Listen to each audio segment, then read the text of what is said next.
Short stories, deep impact. This is SoulSurgeStudio, where emotions speak louder than words.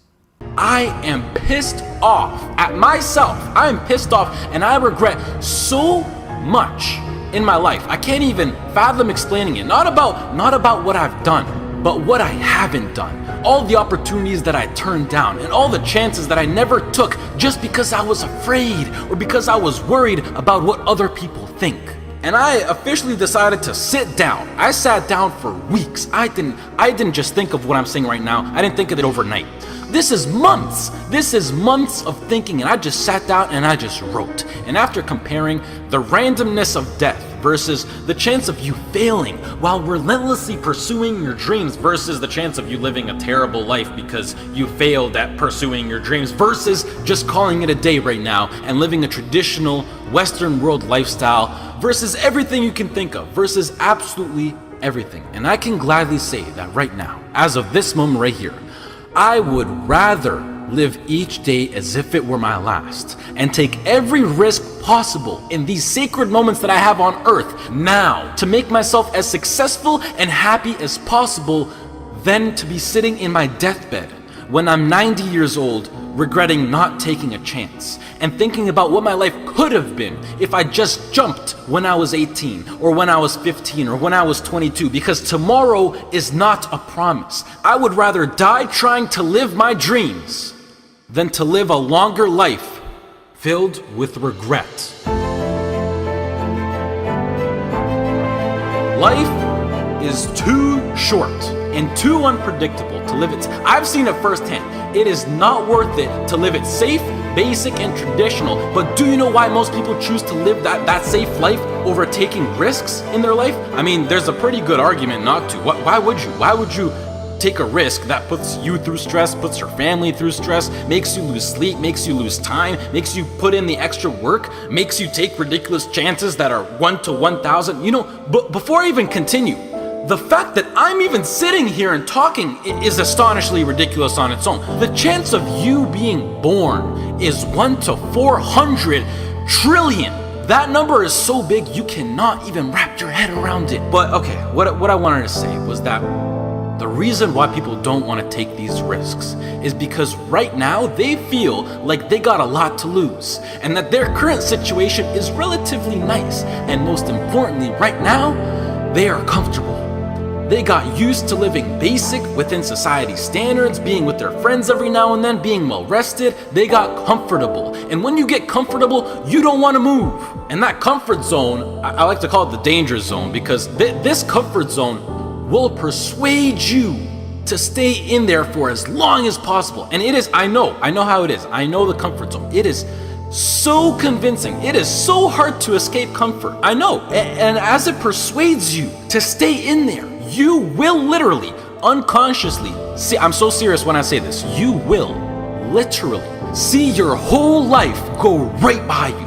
And the main reason that I'm serious about this now is because I am pissed off for greatness. I want to move mountains. And like Ray Lewis once said, if you're not pissed off for greatness, then you're okay with being mediocre. And I am definitely not okay with being average. And I don't think anyone should be. But anyways, to address why I'm even talking about any of this at all in the first place is because I recently got an offer to move out to Los Angeles, California to live with 2 other entrepreneurs as a content creator and media influencer. And it makes me sad because it's opened up my eyes to see what I truly have in store for me, what's waiting for me out there in the future. And it's just a tiny glimpse of what I'm capable of achieving within my short life. However, I doubt that I could get the right legal paperwork done in order to move to the US to work for a job such as YouTube, which is really not in control of the government. And the last thing that I want to do is to go to the US to work in a legal job as an illegal immigrant. So as of this moment, I feel like I have to pass up yet another opportunity. And it makes me feel like I just keep letting my dreams slip from my hands once more. And now that I've seen the reality of what is possible, this house in LA next to the beach on California with a huge city, great weather, and working a job that I would absolutely love and live for with people who share the exact same dream and vision, it has me thinking like, hell yeah, I would gladly die chasing this dream relentlessly than never chase it at all and play it safe and being trapped within my own mind of thinking about what my life could have been.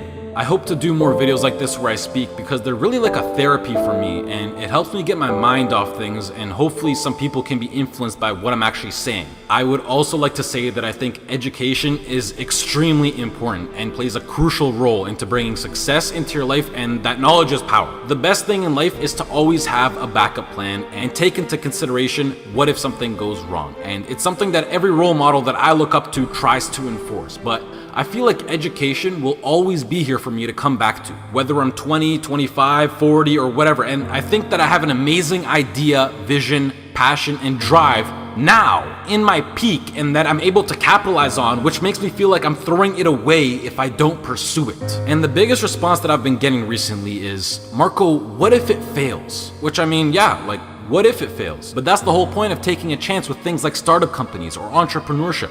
It's ridiculously high risk. Like, what if I get hit by a car? What if I lose my wallet? Or better yet, what if this succeeds? You know, it's easy to be negative or to be closed-minded, but I think it's easier to be optimistic and to be open-minded. And please do yourself a favor, which is a separate topic on its own for another time, but try to surround yourself with people who impose and promote positivity and good vibes. You will notice the tremendous effect that it has on your lifestyle. Starting your own business or being self-employed, although preferable, doesn't exactly require any kind of diploma or degree. And I think that with a proper business plan and with the drive that people like you who are watching this video fuel me with, I feel like I can accomplish anything. If you're still listening, I love you, mad respect. That's true loyalty right there. If you're less, this has been Marco. I hope you all have a great rest of the day, and goodbye.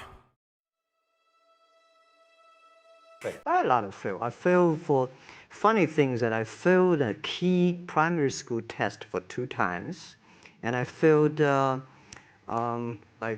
three times for the middle school. You know, for 3 years I tried to fill in the universities. So I applied jobs for 30 times, got rejected. I went for a police. They said, no, you're not good. I went to even the KFC. When KFC came to China, come to my city, 24 people went for the job. 23 people were accepted. I was the only one guy. And we went for police. 5 people, 4 of them accepted. I was the only guy that I received it.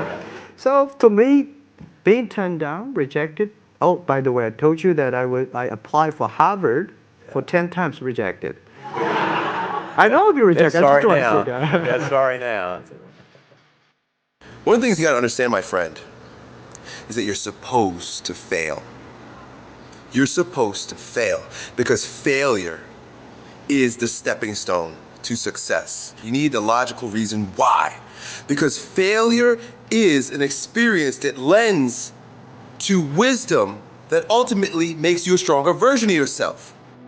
Maybe you got a test anxiety. I don't know. But the worst thing you can do is quit. Talk to your professor. I'm not 100% sure, but I know that you cannot quit. Just because you failed doesn't make you a failure. Another one of these cliches or cliche stories is about Thomas Edison, right? When a reporter asked him, you know, what is it, how do you feel about failing 1,000 times? And he said, no, I didn't fail 1,000 times. I just found 1,000 different ways that it wasn't gonna work. And that's what's happening with you. But every time he found a way that didn't work, he was adding to his journey. He was growing stronger. He learned something, he discovered something. You are discovering something about yourself, and you're exercising your character every time you get up and try something, move in the direction of something, even if you don't get the thing. It's not about the thing. It's not about making the basketball team. It's not about making $1 million, and it's not about the light bulb. It's about what you learn along the way, who you become along the way. And you're on the journey. And guess what? The journey's hard. The journey is riddled with failure, and that's why most people don't do it. Most people aren't willing to get on that journey because they're afraid to fail. You, my friend, have failed. Congratulations. It's the greatest thing that ever happened to you because it shows that you're alive, it shows that you did something, and it shows that you're growing stronger. Now go and fail again. Bro, I hope you guys that watch these videos, I hope you go and fail 1,000 times. Keep going and out there and failing. You know what that means? Every time you fail, it means to me, it tells me that you're doing something. See, a lot of people, because they don't want to make any mistakes, it takes us to the next level. A lot of people don't want to fail. Fear of failure, fear of success, and guess what else? Fear of the unknown. You know what Winston Churchill said about courage, Pat? He said, courage is the ability to go from failure to failure without losing enthusiasm. So you want to courageously hold on to your dream and not lose enthusiasm. A guy in Los Angeles, all over the front page of the newspaper, he just passed the bar after taking it 48 times. He had more than enough reason and excuses not to take it. His son has a law firm. He could have been a legal assistant, a clerk, and people all of a sudden used to laugh at this guy. He was a laughing stock. People will do that to you. You know, people talk about John Kennedy Jr. failing the bar. Did you read in the newspaper that he passed? I didn't see that, but did they make a bigger deal about him passing as they did when he failed? No, you know why? People like to see you fail. They like to see that. People are like that. I don't know why it's set up like that. I was on the expressway, traffic was jammed up. You know what was happening? It was an accident. But people pull over to the side to get out of their car to go look, to see somebody else's suffering. That's why talk shows are so popular. So people like to hear other people's misery, get it caught up in that. Then they go magnify it in their own lives because that's all they focus on. Who decided it doesn't matter how many times I fail. I'm going to courageously pursue it. I don't care what people say. I don't care what they think. This is something that I want that gives my life meaning and value. If you constantly remind yourself after every defeat, after every setback, every time you get knocked down, I've got a saying, if life knocks you down, try and land on your back, because if you can look up, you can get up. See, a lot of people, because of failure, they stop believing. Let me share something with you. You will fail your way to success.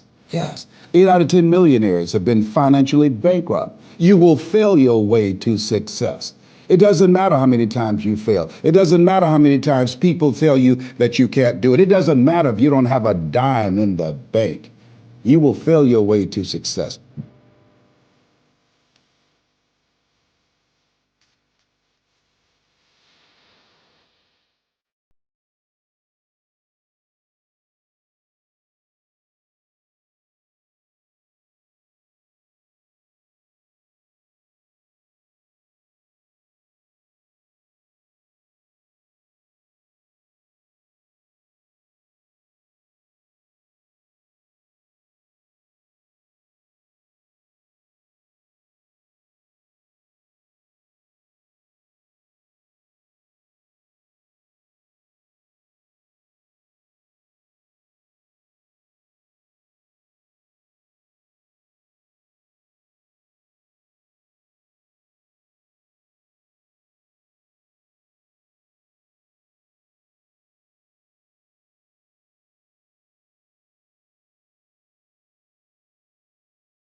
Gym.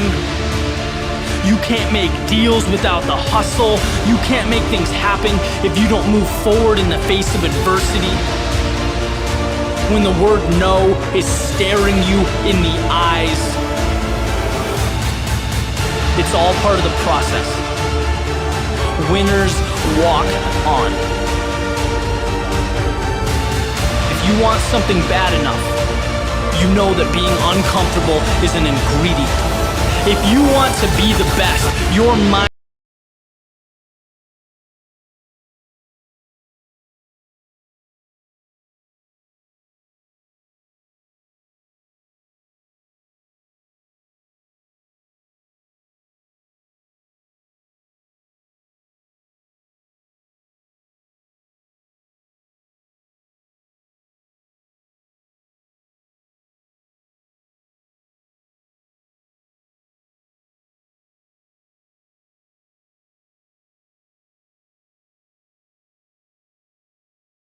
you.